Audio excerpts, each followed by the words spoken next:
Kumusta? Ako si Elena, isang ordinaryong ina na nasa kalagitnaan ng 30s. Nagtatrabaho bilang isang freelance designer sa Cavite at nagpapalaki ng isang gwapong anak na 1 taon pa lang. Ang dahilan kung bakit ako nagpadala ng kwento ngayon ay dahil dumaan ako sa isang kakilakilabot na karanasan na hindi ko akalain na kayang gawin ng isang tao. Kahit na sa ngayon, kumakabog pa rin ang puso ko at nanginginig ang aking mga kamay. Ngunit bilang isang ina na nagtanggol sa aking anak, naglakas loob akong ibahagi ang aking kwento ng buong pagmamalaki. Eksaktong 1 taon na kaming kasal ng aking asawa. Sa panahon ngayon, marami ang mag-asawa na nahihirapan magkaanak kahit gustuhin nila. Kaya, medyo nag-alala ako na baka mangyari din ito sa amin. Ngunit sa kabutihang palad, dumating ang isang sanggol matapos ang 1 taon ng aming kasal. Ang umagang iyon ay tulad lang ng ordinaryong araw. Nagising ako at nakaramdam ng pagod at pagkahilo. Sa pag-asang totoo, kinuha ko ang pregnancy test kit na nakalagay sa drawer ng banyo at doon, lumitaw ang 2 malinaw na linya. Hindi pa nga lumipas ang 1 minuto. Nang makita ko ang 2 linyang iyon, napahawak ako sa aking bibig at matagal na naupo sa sahig ng banyo. Lubos akong masaya at nagulat na pakiramdam ko ay sasabog ang aking puso. Sa wakas, magkakaroon na rin ako ng isang buong pamilya at pakiramdam ko ay nasa akin na ang buong mundo. Sa nanginginig na mga kamay, tinawagan ko ang aking asawa. Karaniwan ay hindi ako tumatawag sa kanya habang nasa oras ng trabaho upang hindi makagambala. Ngunit ang balitang ito ay ayokong ipagpaliban kahit 1 segundo. Nang sagutin ng aking asawa ang tawag, nagulat siya at tinanong kung anong nangyari sa boses ko. Umiyak ako habang ibinabalita ang aking pagbubuntis at ang reaksyon ng aking asawa ay lubos na mainit. Elena, totoo ba? Wow, ang galing. Ang galing talaga ni Ethan. Gusto kong tumakbo agad papunta sa'yo ngayon. Pero pasensya na. Napakaraming meeting ko ngayon. Mamaya, uuwi ako ng maaga na may dalang bulaklak at masasarap na pagkain. Ang boses ng aking asawa ay lubos na masaya. Nang marinig ko ang kanyang boses, matibay akong naniwala na siya rin ay natutuwa sa pagdating ng aming anak. Hindi ko na malayan kung paano lumipas ang hapon na iyon. Solo kong hinahaplos ang aking tiyan at kinakausap ang sanggol na isisilang. At nalulubog na ako sa masayang pag-iisip habang naghahanap ng mga sapatos ng sanggol online. Kinagabihan, mas maaga umuwi ang aking asawa kaysa sa karaniwan. May dala siyang 1 bungkos ng aking paboritong pulang rosas at 1 maliit na kahon ng cake. Hindi pa man niya natatanggal ng maayos ang kanyang sapatos. Tumakbo siya sa sala at binuhat ako. Elena, salamat sa hirap mo. Naku, ang asawa ko talaga ang pinakamagaling.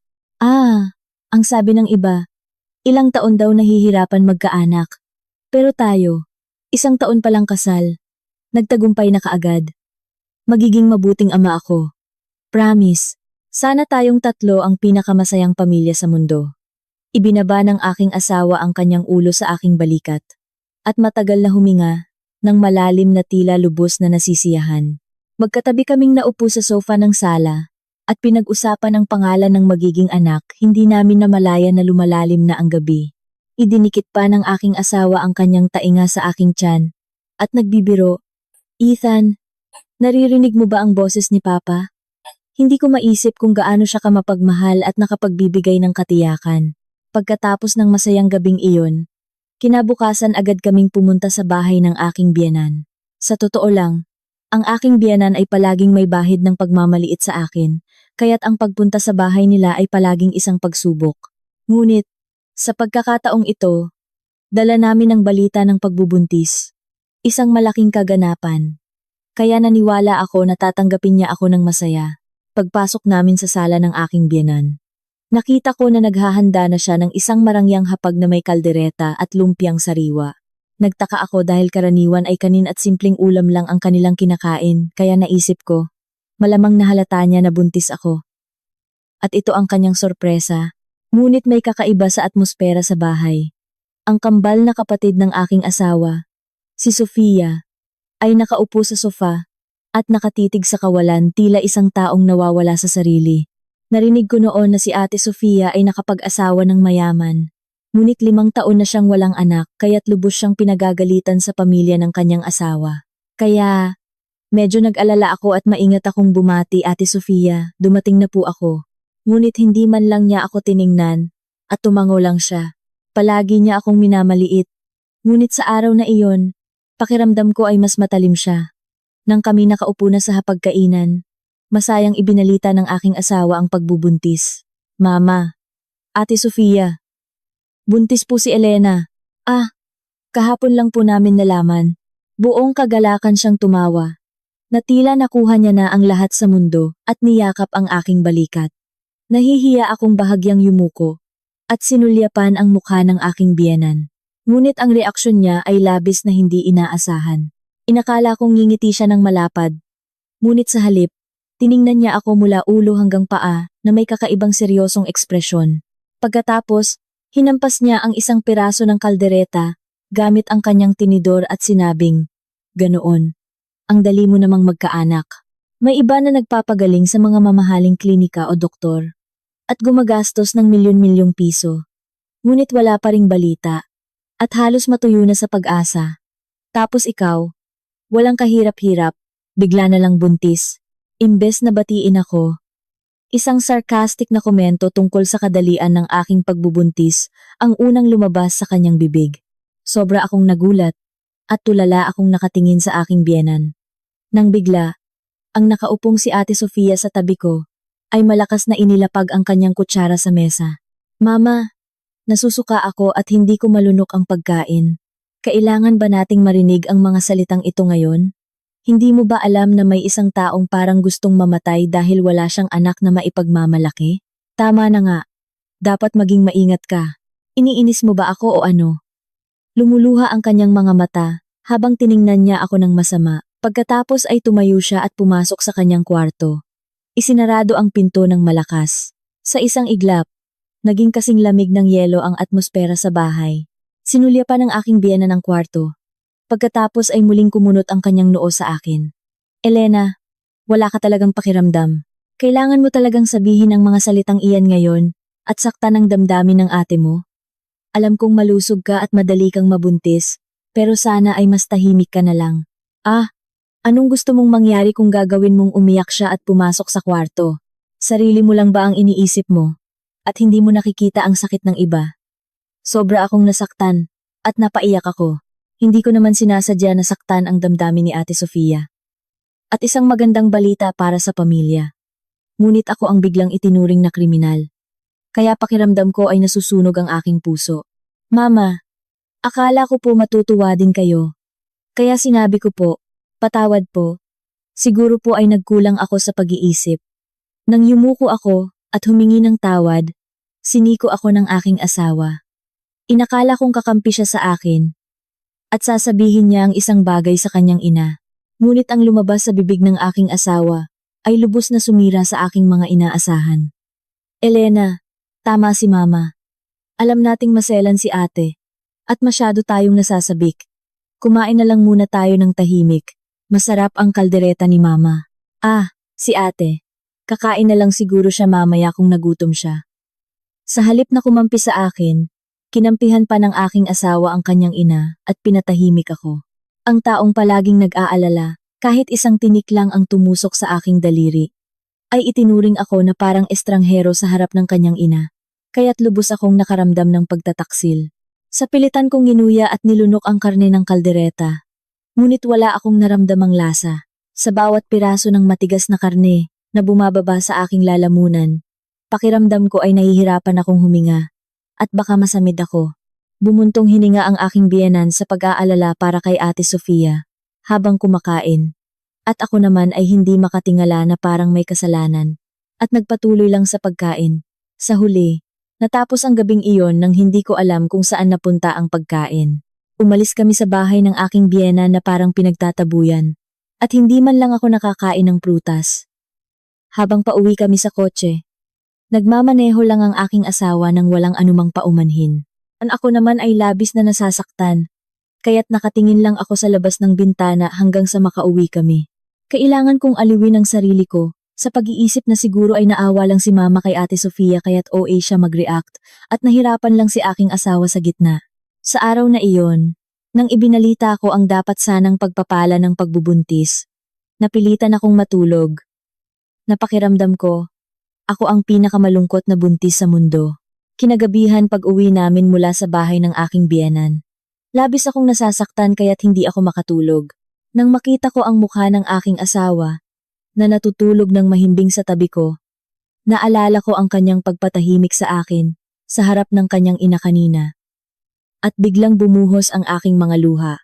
Subalit, sa pag-iisip sa aking sanggol sa tiyan, pinilit kong ipikit ang aking mga mata, nang bigla, nabasag ang katahimikan ng tunog ng pag-type ng password sa pintuan.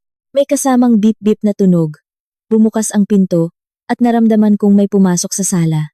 Sa ganitong oras ng madaling araw, ang tanging taong makakapasok sa aming bahay, at alam ang password, ay ang aking biyenan. Nagulat ako, kaya't dali-dali akong nagsuot ng damit, at lumabas sa sala. At tama nga, nakaupo ang aking biyenan sa sofa, na may mukhang galit na galit, sa nanginginig na boses. Nagtanong ako, Mama, anong nangyari at wala po kayong pasabi sa ganitong oras ng madaling araw? Gigisingin ko po ba si Marco? Ngunit umiling ang aking biyenan, at pinaupo ako sa malapit. Pagkatapos, mahigpit niyang hinawakan ang aking kamay, at napakalamig nito na halos manindig ang aking balahibo. Matagal niyang tinitigan ang aking mukha, at pagkatapos ay nagsimula siyang magsalita ng mga salitang hindi ka panipaniwala. Elena, magdamag akong nag-isip, at may sasabihin lang ako sa'yo ng palihim kay Marco. Mahina ang loob ni Marco, at hindi niya kayang sabihin ito. Kaya ako ang magsasalita. Bata ka pa at madali kang magbuntis. Kaya, sa pagkakataong ito, ipaubaya mo na lang ito sa Ate Sofia mo. Sa una, hindi ko naintindihan kung anong ibig sabihin nito, kaya tulala lang akong nakatingin sa aking biyenan. Pag-aayon? Hindi ko talaga maintindihan kung ano ang gusto niyang ipaayon. Bago pa ako makapagtanong muli, ipinagpatuloy ng aking biyenan ang mas nakakagulat na salita. Alam mo naman na si Sofia ay malapit nang mapaalis sa pamilya ng asawa niya, di ba? Wala siyang anak at malapit na silang maghiwalay. Kaya, sa pagkakataong ito, ipanganak mo ang bata at ipasok natin sa ilalim ni Sofia. Sabihin mo sa asawa mo na bukas, pumunta ka sa ospital at magsinungaling na nakunan ka. Itago natin ito kay Marco. At tayo-tayo lang ang magkasundo. Naisip ko, ito pala ang pakiramdam ng biglang lumitaw ang puting ilaw sa isip. Pilit akong pinipilit ng aking biyenan na isuko ang aking anak, na tila isang bagay lang na ipapasa sa palengke. Nanginig lang ang aking mga labi sa sobrang gulat, at kinuha ng aking biyenan ang isang makapal na sobre mula sa kanyang bag at inilagay sa mesa. Nandito sa loob ang mga dokumento na kailangan mong pirmahan. At ito naman ang binibigay ko, bilang pasasalamat sa iyong kabutihan, kaya wag mong isipin na libre ito. Nahihirapan daw ang pabrika ng tatay mo? Nandito rin ang pera, para malutas iyon. Kaya wag kang mag-isip ng iba at gawin mo lang ang sinasabi ko. Pagkatapos sabihin iyon, tumayo ang aking biyenan at umalis nang hindi man lang naghihintay ng sagot. Narinig ko ang pagsara ng pinto, ngunit hindi ako makagalaw kahit isang hakbang. Ang sobre na nakalagay sa mesa ay tila isang kahon ng lason, at takot akong hawakan ito. Ngunit kailangan kong tingnan. Sa nanginginig na mga kamay, kinuha ko ang sobre, at tiningnan ang nilalaman nito. Sa sandaling nakita ko ang mga papel sa loob ng sobre. Napahawak ako sa aking bibig at napaupo sa sahig. Naroon ang isang birth certificate na nagsasaad na ang aking anak ay iparehistro bilang sariling anak ni Ate Sofia pagkapanganak, at isang kasunduan sa pagpapanatili ng lihim. Ngunit ang talagang nagpatindig ng balahibo ko ay hindi iyon. Ito ay dahil sa isang maliit na papel na nakakabit sa likod ng mga dokumento. Naroon ang sariling pirma ng aking asawa, kasama ang kanyang fingerprint, na nagpapatunay sa kanyang kasunduan. Nakasulat sa kasunduan na lubos na sumasang-ayon ang aking asawa sa bagay na ito, at bilang kapalit, tatanggapin niya ang donasyon ng isang commercial building na nakapangalan sa aking biyenan. Sinabi ng aking biyenan na mahina ang loob ng aking asawa, at itago na lang daw ito.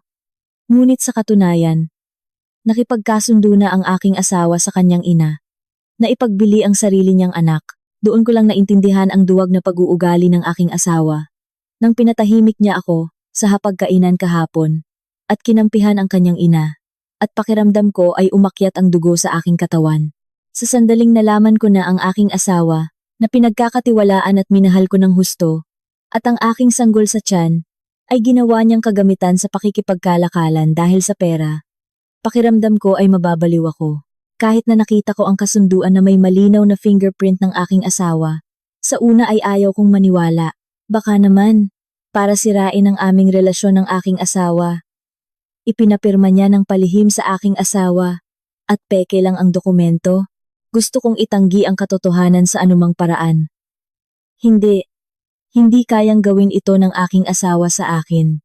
Napakabait niya sa akin. Sabi ko sa sarili ko, upang aliwin ang sarili. Ngunit ang pagdududa na unti-unting lumalaki sa aking puso ay hindi madaling nawala. Kaya, nagpasya akong magkunwari na walang alam. Subaybayan ang aking asawa. At humanap ng tiyak na ebidensya ng tunay na katotohanan. Lumipas ang 2 araw, na parang impyerno. Patuloy akong niningitian ng aking asawa, na may pinakamabait na ekspresyon sa mundo. Pauwi mula sa trabaho, bumili siya ng paborito kong merienda, at inilalagay ang kanyang tainga sa aking tiyan at nagbibiro, "Ethan, nandito na si Papa." Sa bawat hipo ng kanyang kasuklam-suklam na kamay, nanindig ang aking balahibo at nasusuka ako, ngunit pinilit kong ngumiti.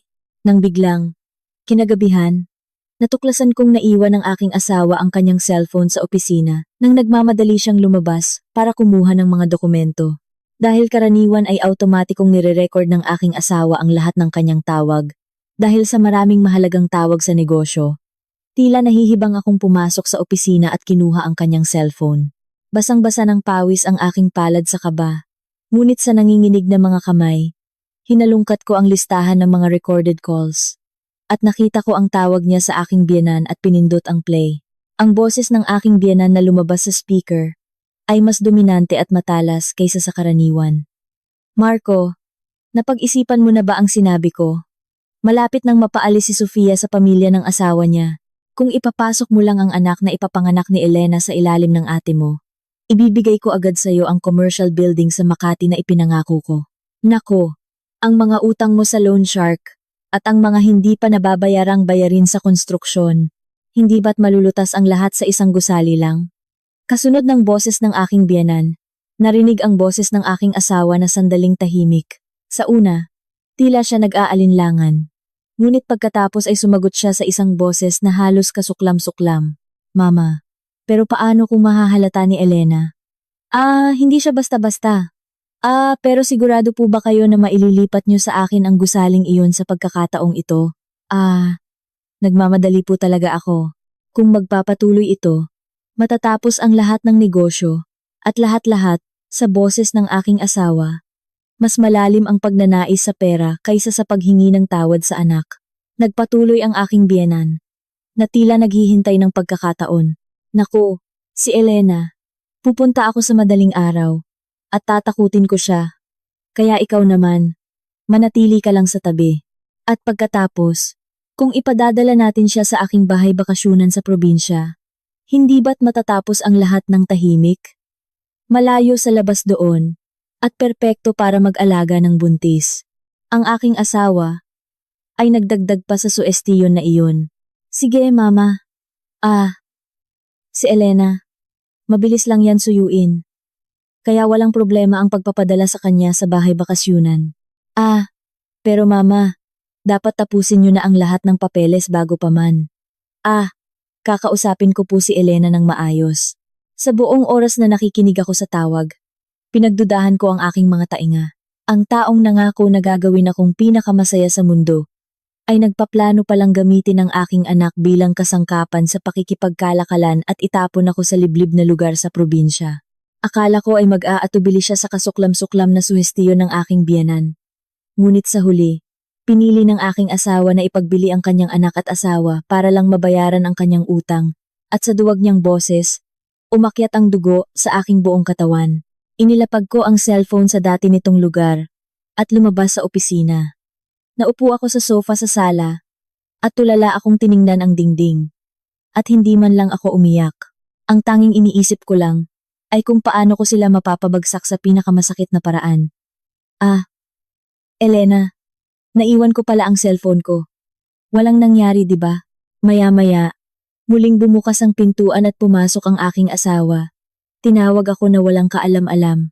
Ngumiti ako sa aking asawa, nang masaya, tulad ng dati. Hindi, walang nangyari. Hindi ko rin alam na naiwan mo. Kinabukasan, sumikat ang araw. Hindi ako nakatulog magdamag kaya't namamaga ang aking mga mata at masakit ang aking ulo. Ngunit kailangan kong maging matatag. Kung mahina ako, hindi ko mapoprotektahan ang aking anak sa tiyan, ni ang aking ama. Lumabas ako sa kusina at uminom ng isang basong tubig. Maya-maya, lumabas ang aking asawa mula sa kwarto. Nagkunwari siyang walang alam at niyakap ang aking balikat. At kinamusta ako ng maamo, tulad ng dati. Elena, hindi ka ba nakatulog ng maayos kagabi? Bakit ang sama ng mukha mo? May sakit ka ba?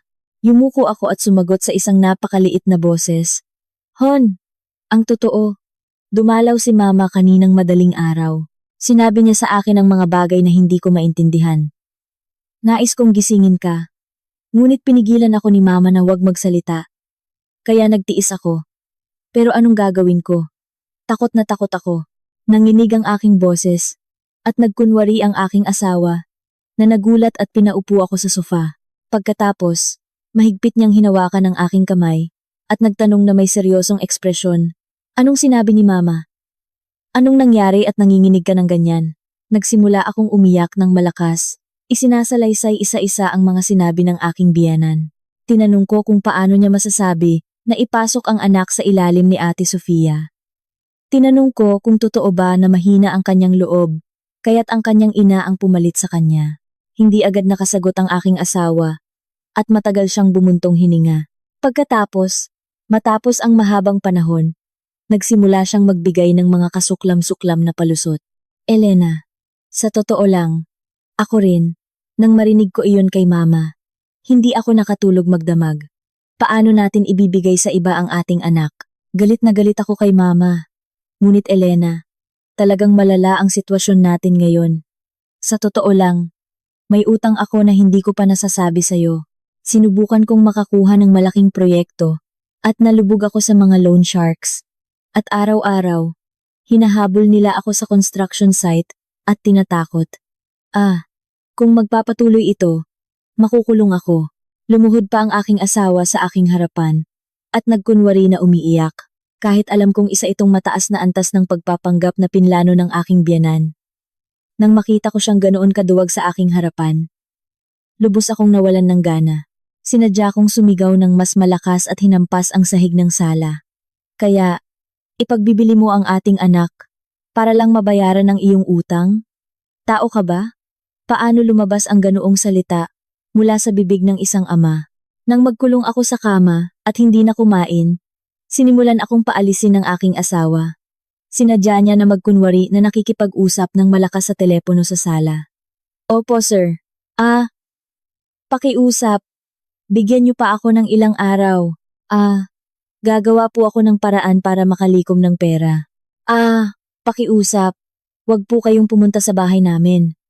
Nagkunwari siyang hinahabol ng mga loan shark at gumawa ng ingay na maririnig hanggang sa pintuan ng aking kwarto. Pagkatapos, pumasok siya sa kwarto at hinawakan ang aking kamay. Nagmamakaawa. Elena, pakiusap. Iligtas mo ako. Kung susundin mo lang ang gusto ni mama, ibibigay niya sa akin agad ang commercial building. Kung gayon, mababayaran natin ang utang gamit ang perang iyon at makakapagsimula muli tayo sa natitirang pera. Si Ate Sofia din. Walang anak at malapit ng maghiwalay. Kung mapupunta ang ating anak sa ilalim niya, lalaki siya sa mayamang pamilya, di ba? Para sa ating anak, baka ito ang tamang desisyon. Ipagbili ang sariling anak para mabayaran ang utang. At sabihing ito ang tamang desisyon para sa bata? Nakilabot ako sa kasuklam-suklam na lohika na iyon. Gusto kong duraan ang kanyang mukha at tumakbo palabas ng bahay. Ngunit kailangan kong pigilan ang aking sarili. Alam kong kung tatanggi ako at sisigaw doon, hindi ko alam kung anong mas kakilakilabot na bagay ang gagawin ng mga taong iyon. Upang protektahan ang aking sanggol sa tiyan, Nagpa siya akong magkunwari na sumusunod sa kanilang gusto upang makakuha ng oras. Ngunit hindi ako agad sumagot ng oo. Sa aking pagkatao, kung agad kong tatanggapin ang ganoong imposibleng suwestiyon, siguradong magdududa ang aking asawa. Sa loob ng ilang araw, tubig lang ang aking nainom at itinapon ang lahat ng pagkain na dinala ng aking asawa. Nagkunwari akong tulala at nakatitig sa dingding. At sa tuwing nakikita ko ang aking asawa, sumisigaw ako at nagpapanggap na nagngangalit. Siguradong natutuwa ang aking asawa sa loob-loob niya. Nang makita niya akong unti-unting bumabagsak, ang balak niya ay paniwalaan akong nasa limitasyon na ako sa pag-iisip upang sa huli ay sumunod ako sa kanyang gusto. Sa tuwing naririnig ko ang paglabas ng aking asawa, palihim akong kumukuha ng nakatagong gatas na toyo o mani at kinakausap ang aking sanggol sa tiyan. Anak ko, pasensya na. Poprotektahan ka ni mama. Konting tiis lang. Habang nagsasalita sa sarili ko, nagtanim ako ng galit kung hanggang saan ang kasakiman ng aking asawa at kung paano ako gustong yapakan ng aking biyenan. Nakahiga ako sa kama at nire-record at inaalala ang lahat ng tunog na iyon. Lumipas ang ilang araw at sa wakas, tinawag ko ang aking asawa at nagsimula akong magsalita sa isang mahinang boses. Hon, nagdesisyon na ako. Susundin ko ang sinabi mo. Basta, ipangako mo na magiging masaya ako. Chairman Daala. Hinding-hindi ko malilimutan ang sandaling iyon, nang bumungisngis ang mga mata ng aking asawa sa aking sinabi. Ang tingin na iyon, na puno ng pinakakasuklam-suklam na ginhawa, kahit sinabi ko sa aking asawa na pumayag ako. Sa loob ng isang linggo, hindi ko pa rin pinirmahan ang mga kakilakilabot na dokumento na ipinadala ng aking biyenan. Nagkunwari akong nanginginig ang aking kamay sa tuwing hahawakan ko ang panulat. At tulala akong nakatitig sa kawalan. Pagkatapos ay itatapon ko ang mga dokumento sa sahig. Nasa tabi ko ang aking asawa na namumutla at nagmamadali. Elena, mamamatay tayong lahat kung magpapatuloy ito. Pakiusap, pirmahan mo na. Ngunit sinadya kong pahabain ang oras. Dahil patuloy akong lumalaban, sa huli ay kinabahan ang aking biyenan. At tinawag ako ng mag-isa. Ang mukha ng aking biyenan, na matagal ko nang hindi nakikita, ay tila isang ahas na nalason. Pinaupo ako ng aking biyenan, at iniladlad ang makapal na tumpok ng mga dokumento sa mesa. Hindi mo pa rin pinipirmahan, di ba? Mukhang hindi mo pa rin naiintindihan ang sitwasyon. Tingnan mo ito. Ito ang mga libro ng utang, at mga dokumento ng collateral ng pabrika na pinapatakbo ng iyong ama. Ang lumabas sa bibig ng aking biyenan, ay purong pagkabigla. Nang buklatin ko ang mga libro, nakasulat doon ang lahat ng detalye ng mga pautang na kinuha ng aking ama upang palawakin ang mga kagamitan ng pabrika at maging ang mga talaan ng mga pautang mula sa mga loan shark. Nang makita ng aking biyenan ang aking gulat na ekspresyon, ngumiti siya ng kasuklam-suklam at idiniin, ikaw lang ang walang alam na ang tatay mo ay nagpapakumbaba sa kung saan-saan para lang mapanatili ang pabrika. Binili ko na ang mga karapatan sa utang na iyan, gamit ang aking mga tao. Kung tatanggi ka sa bagay na ito, bukas na bukas din ay isusumite ko ang mga dokumento na iyan sa korte. Gagawin kong bangkarote ang iyong ama. At ipapa-foreclose ko ang pabrika. Pakiramdam ko ay umiikot ang aking utak. Hindi ko alam na hindi lang utang ng aking asawa kundi maging ang buhay ng aking ama ang hawak niya. Mama, paano niyo po nagawa ito sa akin? Kaibigan po kayo ng tatay ko, at kayo ang pinakamasaya. Nang ikasal kami, nang sumigaw ako habang umiiyak, ngumisi ang aking biyenan, at idiniin pa ang mga dokumento sa aking harapan. Saan ka naman nakakita ng libre sa mundo? Ang pagtanggap ko sa iyo noon, kahit alam kong mahirap ang pamilya niyo, ay dahil naniwala akong malusog ka at magpapatuloy sa aming angkan. Ngunit ngayon, kailangan ni Ate Sofia, at hindi ka man lang magsasakripisyo ng ganyan? Hindi ito pagpipilian kundi utos. Pirmahan mo ito ngayon din, at bukas ay bumaba ka na sa bahay bakasyunan sa probinsya na inihanda ko. Nagsalita ang aking biyenan na tila itinuturing niya akong isang bagahe. Idinagdag pa niya ang napakadetalyadong tagubilin na pumunta ako sa bahay bakasyunan, putulin ang koneksyon sa labas, magtuon lang sa pagbubuntis, at pagkapanganak, ibigay agad sa Ate Sofia. Sa takot, nagkunwari akong nanginginig ang buong katawan, at sa huli ay napaupo sa sahig at umiyak ng malakas. Sige po, Gagawin ko po ang sinasabi nyo. Pakiusap. Wag lang po si Papa ang saktan nyo. Pupunta po ako sa bahay bakasyonan. O saan man. Basta po protektahan nyo ang pabrika. Sa aking matinding pagsuko, ngumiti ang aking biyenan, nang may kasiyahan at tinapik ang aking balikat. Sige, dapat ay ginawa mo na ito noon pa, para din ito sa ikagaganda ng ating pamilya. Kaya wag kang masyadong masaktan. Kung nasa bahay bakasyonan ka, madalas kang bibisitahin ni Marco. Nakayuko ako, pinunasan ang aking luha, at sa loob-loob ko ay malamig akong ngumiti. Ang mga taong iyon ay nalulunod sa pakiramdam ng tagumpay. Ngunit nakarecord na sa aking cellphone ang lahat ng ebidensya. Maging ang paggamit ng aking biyenan sa mga libro ng utang ng pabrika ng aking ama upang takutin ako. Kaya, lumipat ako sa isang liblib na bahay bakasyonan sa probinsya. At sa ika-6 na buwan ng pagbubuntis, lumobo na ang aking tiyan. Naramdaman ko na rin ang malinaw na paggalaw ng sanggol. Ngunit sa tuwing nararamdaman ko ang maliit at mahalagang paggalaw na iyon, mas una kong nararamdaman ang malamig na takot kaysa sa saya. Dahil ang lugar na ito ay hindi isang bahay bakasyonan para sa pagbubuntis, kundi isang kulungan na ginawa upang ihiwalay ako sa mundo at agawin ang aking anak. Walang tao sa paligid ng bahay bakasyonan. At isang ginang na inupahan ng aking biyenan ang nag-aasikaso ng aking pagkain at paglilinis at nagbabantay sa akin. Ang tanging daan palabas ay ang daan kung saan dumadaan ang aking asawa tuwing weekend. Lubos akong nakakulong dito at nagpatuloy sa pagpapanggap bilang isang walang magawang buntis ayon sa kanilang gusto. Ngunit iyon ay panlabas lang. Ginamit ko ang aking kaalaman sa paggamit ng kagamitan bilang isang freelance designer at nagtago ako ng maliliit na micro camera sa iba't ibang sulok ng bahay bakasyonan. Ito ay upang maitala ang lahat ng kanilang kasuklam-suklam na salita at gawain, nang walang anumang nakakaligtaan. Sa tuwing itinuturing nila akong isang bagahe. Ang pinakakakilabot ay ang pagdalaw ni Ate Sofia minsan isang linggo. Pagkapasok ni Ate Sofia sa bahay bakasyonan, nilalaktawan niya ang pagbati at agad na tumatakbo sa aking tiyan. Pagkatapos, gamit ang kanyang malamig na kamay, pabilog niyang hinahaplos ang aking tiyan at nagbigay ng kakaibang ngiti. Mama, nararamdaman mo ba ang hipo ng Tita Sofia sa ating Ethan? Konting tiis lang. Malapit na akong maging tunay mong mama.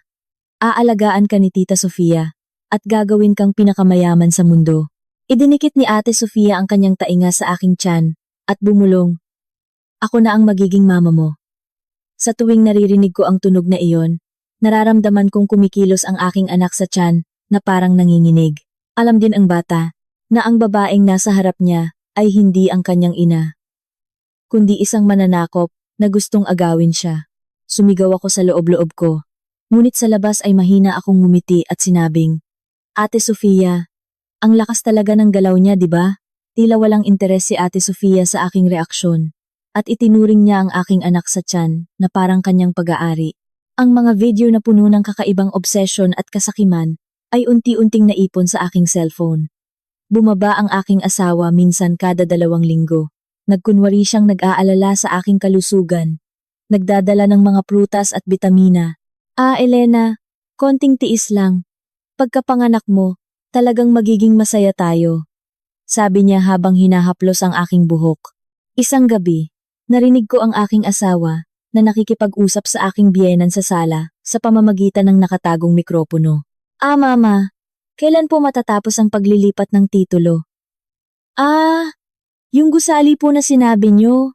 Sigurado po ba na maililipat na sa pangalan ko bago pa man ang due date ni Elena? Ang mga loan shark. Nasa harap na po ng opisina ko at nagbabantay. Araw-araw po. Halos matuyo na ako sa kaba. Sa boses ng aking asawa, wala ni isang bahid ng pag-aalala sa kalusugan ng kanyang asawa o sa kalagayan ng anak. Ang tanging interes niya lang ay kung kailan maililipat ang titulo ng gusali at kung kailan siya makakaupo sa bundok ng pera. Anong sinabi ng aking biyenan? Nag-aalala ang aking asawa at nagpatuloy sa pagsasalita. Nako, Mama, wag po kayong mag-alala. Si Elena, hindi niya alam ang daan palabas dito at kung minsan ay pupunta ako at susuyuin siya, kaya hindi siya magdududa. Pagkapanganak, Agad nating ililipat sa Ate Sofia. At tapos na rin ang lahat ng papeles kaya kailangan nyo lang ayusin ang gusali. Sa pagkakita sa kanyang malahalimaw na itsura, na nag-aalay ng kanyang anak at asawa, bilang handog dahil sa pagkabulag sa pera. Nagngalit ako sa dilim. Sa 8 buwan ng pagbubuntis, ang aking tiyan ay labis na bumigat at halos hindi na ako makahinga. Ilang hakbang lang sa bakuran ng bahay bakasyunan, namamagana ang aking mga binti at kailangan kong umupo at magpahinga. Ngunit ang aking isip ay mas matalas kaysa sa dati. Sa buong panahong iyon, araw-araw kong sinisiguro ang mga kamera at recording device na nakakabit sa iba't ibang bahagi ng bahay bakasyunan. At maingat akong nagplano ng paghihiganti. At sa wakas, dumating ang aking asawa sa bahay bakasyunan na may dalang mahahalagang dokumento. Ang araw na iyon ay lubos na mahangin. Pagkababa ng aking asawa sa kotse, sumigaw siya at tumakbo sa akin na nasa bakuran. Karaniwan ay nagpapanggap siyang nag-aalala sa aking kalusugan. Ngunit sa araw na iyon, tila wala siyang pakialam sa aking kalagayan. At kinuha niya ang tumpok ng mga dokumento mula sa kanyang bulsa at iwinagayway sa aking harapan. Elena, sa wakas, nailipat na ang titulo. Tingnan mo ito! Tingnan mo! Ang iniabot ng aking asawa sa aking harapan ay walang iba, kundi ang titulo ng komersyal na gusali sa Makati. Ang pangalan ng aking asawa, Marco, ay malinaw na nakasulat sa seksyon ng may-ari. Hindi mapigilan ng aking asawa ang kanyang kagalakan at umikot siya sa bakuran tumatawa na parang baliw. Ito na. Ligtas na tayo. Sa isang gusali lang na ito. Mababayaran ko na ang lahat ng utang sa loan shark at makakapanirahan tayo ng marangya habang buhay. Tinupad ni Mama ang kanyang pangako. Elena, masaya ka rin, di ba? Wala na tayong aalalahanin sa pera. Ang mga salitang lumabas sa bibig ng aking asawa ang tiyak na ebidensya ng pagbebenta ng tao na matagal kong hinihintay. Malinaw niyang inamin sa kanyang sariling bibig ang katotohanan na natanggap niya ang commercial building bilang kapalit ng paglalagay ng kanyang sariling anak sa ilalim ng Ate Sofia. Sa nanginginig na mga kamay, nagkunwari akong kinuha ang mga dokumento na iniabot ng aking asawa at maingat kong inayos ang anggulo ng aking katawan upang ang lens ng ultra-miniature camera na nakatago sa pindutan ng aking apron ay direktang nakatutok sa mga detalye ng titulo at sa mukha ng aking asawa. Han, ibig sabihin, sa atin na talaga ang gusaling ito. Totoo po ba na ibinigay ito ni Mama bilang kapalit ng pagbibigay natin ng ating anak sa Ate Sofia? Sinadya kong magtanong upang makakuha ng mas tiyak na sagot. Nang magtanong ako, niyakap ako ng aking asawa ng mahigpit at sumagot ng walang anumang pagdududa. Syempre, magkano ba ang halaga ng gusali na iyon? Ayon sa opisyal na halaga, ibibigay niya lang ba iyon ng libre? Si Ate Sofia. Malapit na siyang mapaalis sa pamilya ng asawa niya. At sa ating anak, malulutas ang lahat. Masaya si Ate Sofia na magkakaanak siya. At tayo naman, makakakuha ng gusali. Hindi ba't ito ang tinatawag na win-win situation? Elena, huwag ka nang mag-isip ng iba. Pagkapanganak mo, agad nating aayusin ang mga papeles. Kaya maghanda ka. Bulag ang aking asawa sa katotohanan na nakakuha siya ng isang gusali at tila hindi niya alam kung anong sinasabi niya. Nang makita ko ang kasuklam-suklam niyang ngiti na tinatawag ang isang kasuklam-suklam na transaksyon na kung saan ipinagpalit ang kanyang anak sa pera bilang isang win-win situation, pinigilan ko ang aking pagkasuka sa pamamagitan ng pagngangalit. Buong hapon, nakaupo lang siya sa bakuran ng bahay bakasyunan. Nagpaplano ng pamamahala ng gusali. At mag-isa siyang masaya. Ang upa lang sa cafe sa ground floor. Magkano kaya iyon sa isang buwan? Ang kanyang itsura habang nagkalkula ay hindi ang asawa na minahal ko, kundi isang halimaw na nabaliw sa pera. Naupo ako sa tabi niya. Nagkunwari na nagbubuntis.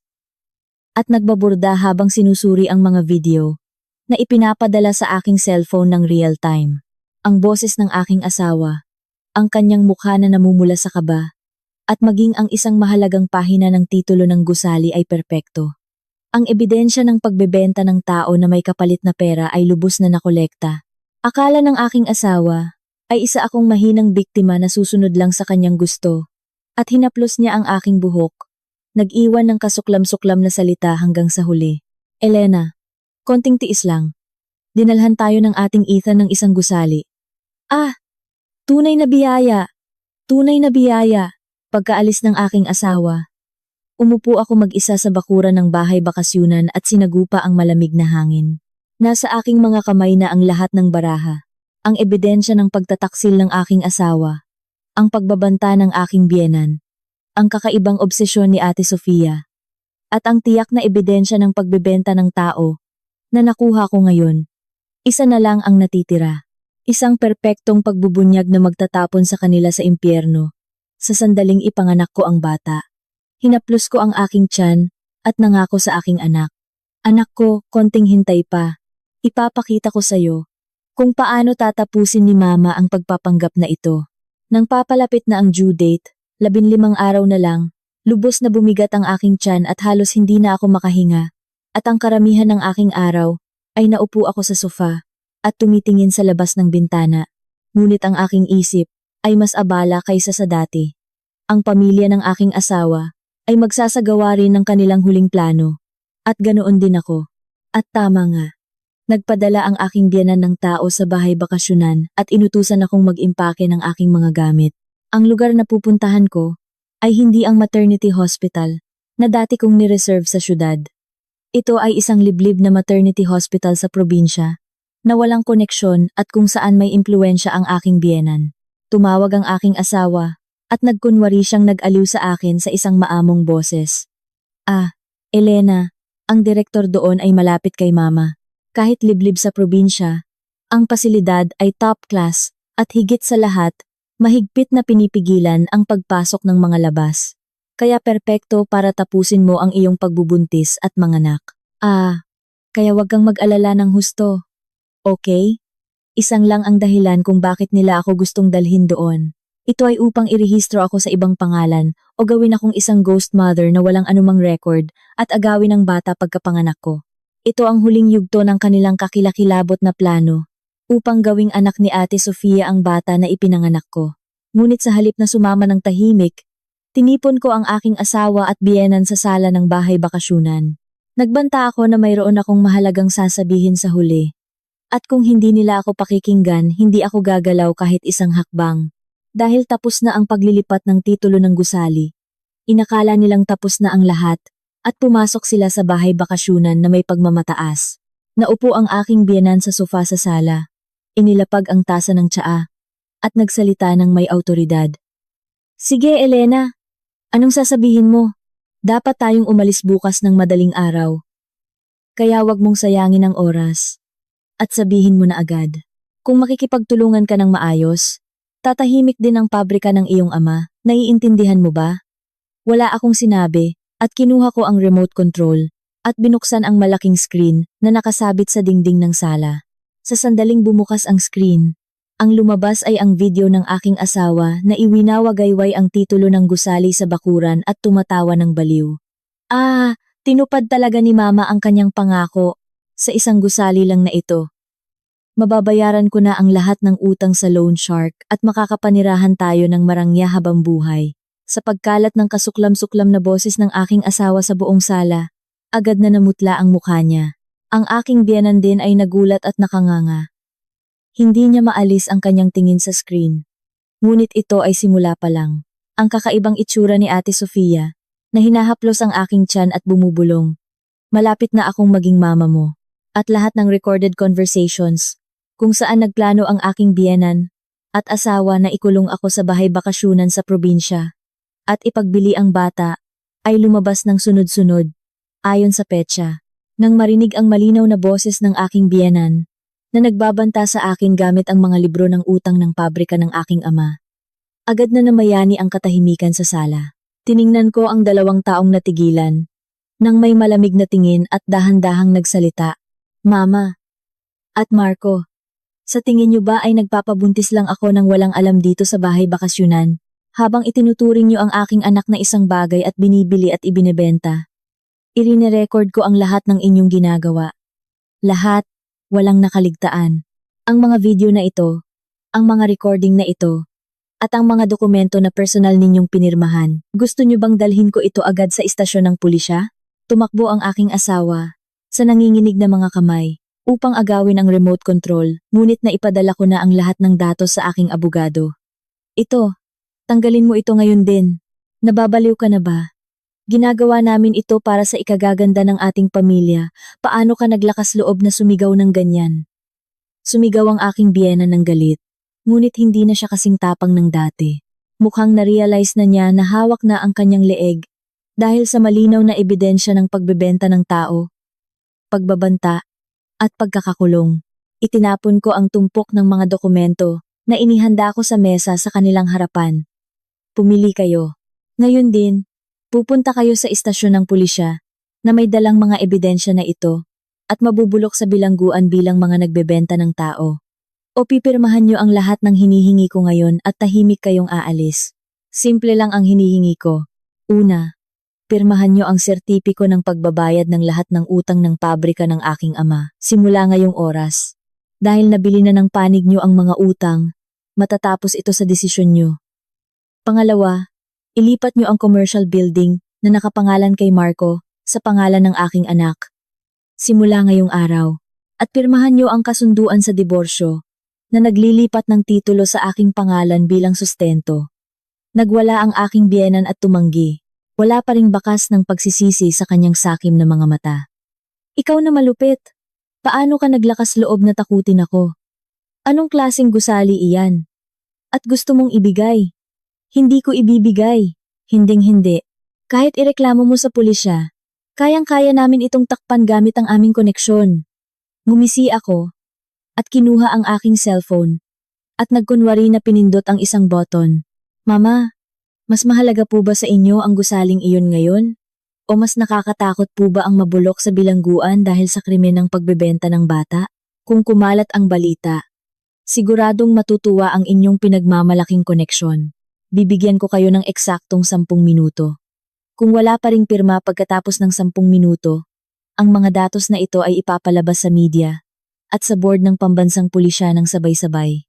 Ang aking asawa, na nanginginig sa takot sa tabi, ay tiningnan ako at sa halip ay hinawakan ang braso ng kanyang ina. Mama, gawin niyo na lang. Ayaw ko pong makulong. Takot po akong mamatay sa mga may utang. At kung dumating pa ang pulisya, tapos na po talaga ako. Ibigay niyo na lang po ang gusali, Mama.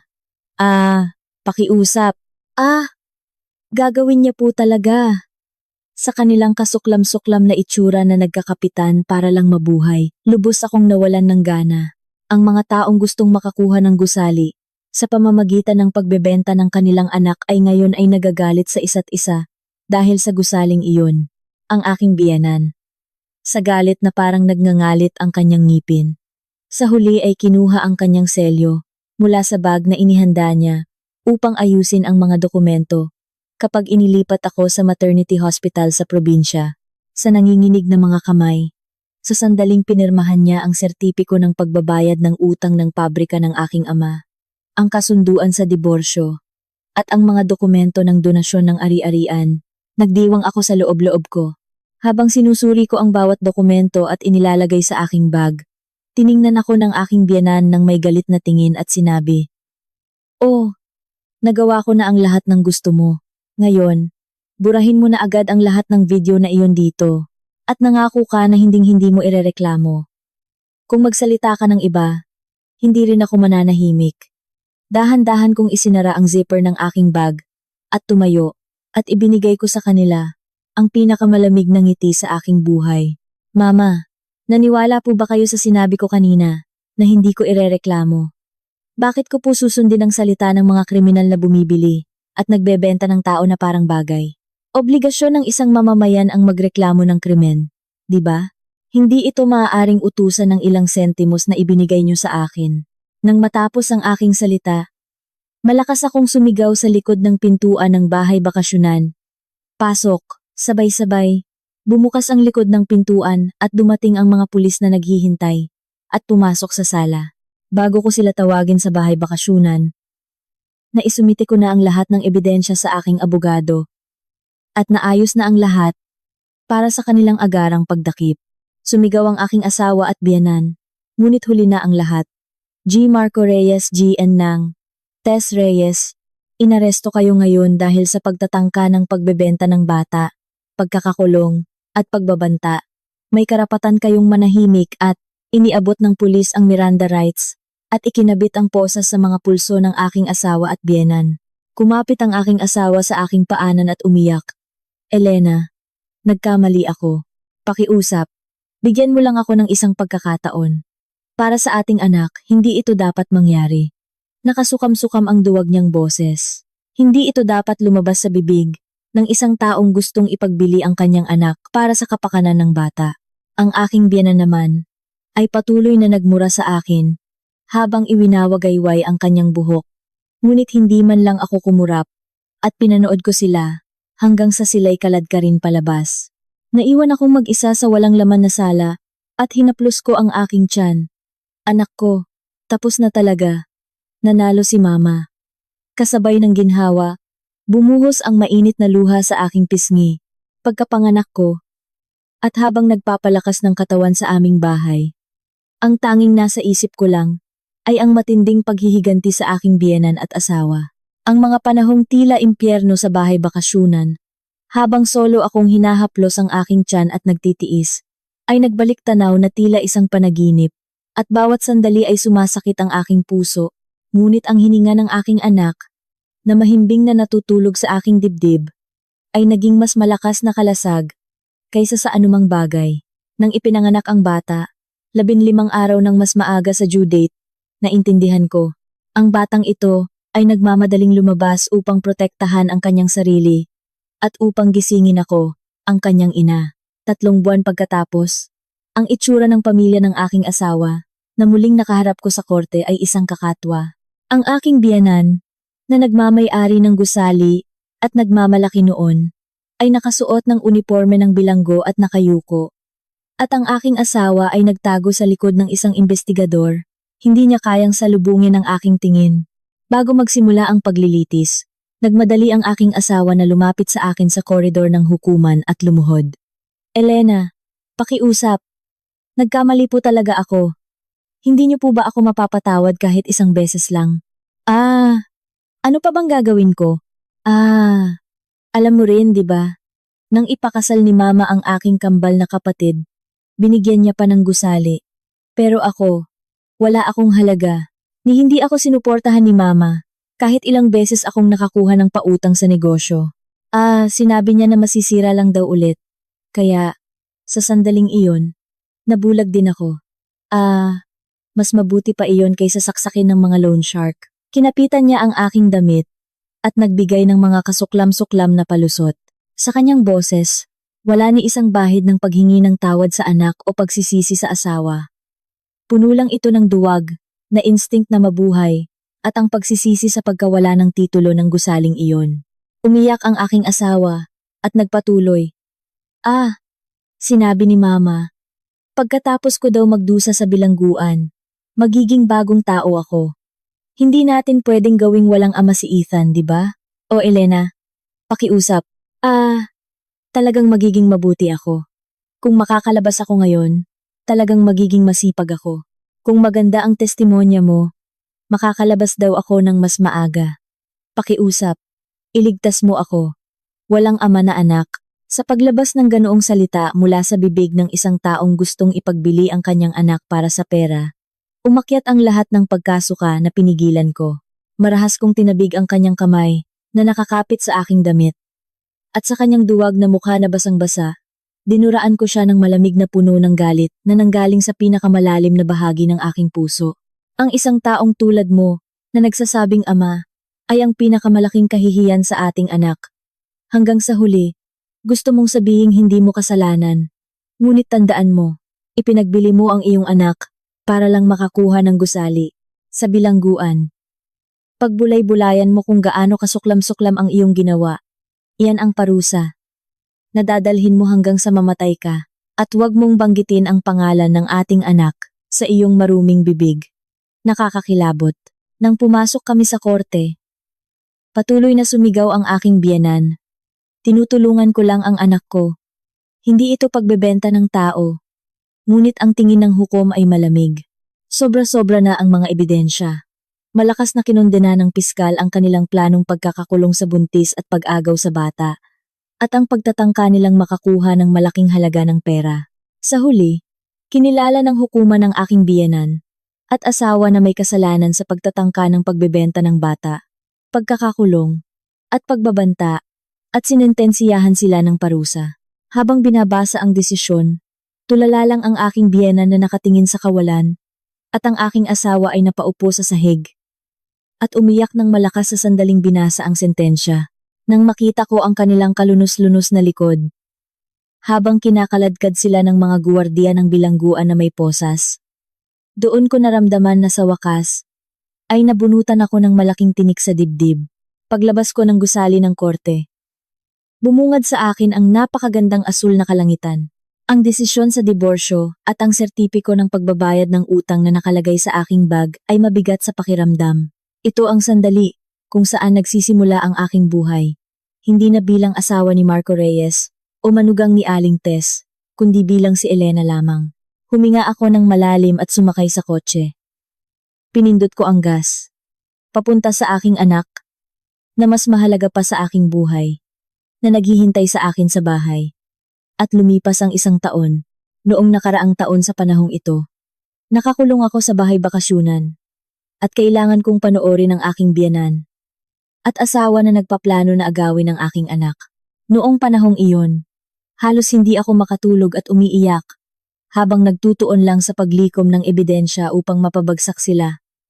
Ngunit ngayon, ang realidad sa aking harapan ay lubos na iba. Kasalukuyan akong nakatira sa bahay ng aking mga magulang. At nasa tabi ko ang aking anak na si Ethan, na ngayon ay nagsisimula palang maglakad. Kapag nakikita ko ang bata na naglalakad sa damuhan, narealize ko na tapos na talaga ang mga kakilakilabot na nangyari sa nakaraang taon. Ethan, halika dito. Dahan-dahan ka lang maglakad. Nang iniabot ko ang aking kamay, tumawa ang bata. Para maprotektahan ang batang ito, lumaban ako sa pinakamahirap na laban sa aking buhay. Nang subukan ng aking asawa na ipagbili ang aming anak para sa gusali, pinigilan ko ang pagtataksil na iyon. At maingat kong itinilala ang kanilang mga krimen. Sa tuwing nararamdaman ko ang bigat ng batang ito na yakap ko ngayon, sigurado akong ang hindi ko pagbagsak at pagtitiis hanggang sa huli ang pinakamagandang desisyon na ginawa ko sa aking buhay. Elena, nandito na ako. Tulog ba si Ethan? Bumukas ang pintuan at pumasok ang aking ama. Pagkatapos ng trabaho, noong nakaraang taon, nang binantaan ako ng aking biyenan, gamit ang mga dokumento ng pagkakautang ng pabrika, namutla ang mukha ng aking ama dahil sa panganib ng pagkabangkarote. Ngunit salamat sa sertipiko ng pagbabayad ng utang na nakuha ko, nagsimula na ulit na gumana ng normal ang pabrika. At sa ngayon, tuwing uuwi ang aking ama mula sa trabaho, masaya siyang bumibili ng mga laruan at damit para sa kanyang apo. Kapag nakikita ko ang aking ama na buhat-buhat ang bata at tumatawa, muling napagtatanto ko kung gaano kahalaga ang kapayapaan na nabawi ng aming pamilya. Pagkatapos ng hapunan at pagpapatulog sa bata, naupo ako sa aking desk sa opisina at inayos ang mga sulat. Halos linggo-linggo, may sobre ng sulat na galing sa bilangguan mula sa aking ex-asawa. Noong una, habang nagaganap ang kaso ng diborsyo at ang paglilitis, dahil tao rin ako, nabasa ko ang mga sulat na iyon. Puno ito ng mga kasuklam-suklam na palusot at pagmamakaawa tulad ng, Elena, nagkamali po talaga ako. Hindi po ako sa tamang pag-iisip noon. Dahil sa mga utang sa loan shark. Hindi niyo po ba ako dadalawin kahit 1 beses lang? Ngunit ngayon, hindi ko na binubuksan ang mga sobre na iyon. Sa sandaling makita ko kung sino ang nagpadala, agad ko itong inilalagay sa paper shredder na nasa tabi ng aking desk. Mas guminhawa ang pakiramdam ko kapag naririnig ko ang tunog ng makina na nagpuputol ng papel sa maliliit na piraso. Wala akong kaunting interes kung gaano siya nagsisisi sa loob ng bilangguan o kung nagpapanggap lang siya para mabawasan ang kanyang sentensya. Sa sandaling iyon, nang subukan niyang ipagpalit ang aking anak sa tiyan sa titulo ng commercial building, ang taong iyon ay patay na. Para sa akin at sa aking anak, ang aking damdamin para sa kanya ay puro kawalang pakialam. Wala nang kahit galit. Narinig ko rin ang balita tungkol sa aking biyenan sa pamamagitan ng aking abogado. Sinabi niya na patuloy siyang nagdudulot ng problema sa iba pang mga bilanggo sa loob ng bilangguan at lumalabas-masok sa disciplinary cell at nabubuhay ng nakakulong. Ang dating ate Sofia, ang kapatid ng aking ex-asawa, ay nalaman din na kasabwat sa pagbebenta ng tao. Kaya't pinalaya siya sa pamilya ng asawa niya at itinatakwil. At narinig ko ang balita na nabubuhay siya ng kalunos-lunos. Ipinagbili ang kanyang mga branded na bag at kotse. Tinalikuran ko ang mga balitang iyon. At tumayo ako at binuksan ang bintana. Nang pumasok ang malamig na hangin sa gabi sa kwarto, pakiramdam ko ay sa wakas ay naayos ang aking mga magulong isip. Ano man ang pagdurusa na nararanasan nila, at kung saan man sila nakatira, wala na itong kinalaman sa aking buhay. Itinaboy ko ang mga kalat na isip na iyon, at muling sinuri ang mukha ng aking anak na natutulog. Ngayon, nasa tabi ko ang aking anak, na kailangan kong protektahan. At salamat sa buwan ng upa, mula sa commercial building, na nakuha ko sa aking pangalan sa proseso ng diborsyo. Mayroon na kaming sapat na kapaligiran, upang mabuhay ng walang kahirapan. Nagsimula na ulit akong magtrabaho bilang isang freelance designer. At mayroon na akong kakayahang palakihin ang aking anak ng buo sa sarili kong paraan. Ang pinakamagandang paghihiganti na maipapakita ko sa mga taong gustong ipagbili ang aking anak ay hindi lang sa pagrereklamo sa pulisya at pagpaparusa sa kanila. Ang pagpapakita sa kanila na kaya kong mabuhay ng marangal at mas tahimik kaysa kanino man, kasama ang aking anak. Ang tunay na paghihiganti na magpapahirap sa kanila ng lubos. Hinaplos ko ang buhok ng aking anak na natutulog at nangako. Hinding-hindi ko nahahayaan na guluhin ng sino man ang aming buhay. Dahil ang buhay na sinira ng aking asawa at pamilya ng asawa ay muli kong itinayo gamit ang aking sariling mga kamay. Habang nagbabayad sila ng kanilang mga kasalanan sa bilangguan, matibay kong poprotektahan ang tahimik na buhay na ito kasama ang aking anak. Salamat sa pakikinig sa mahabang kwento.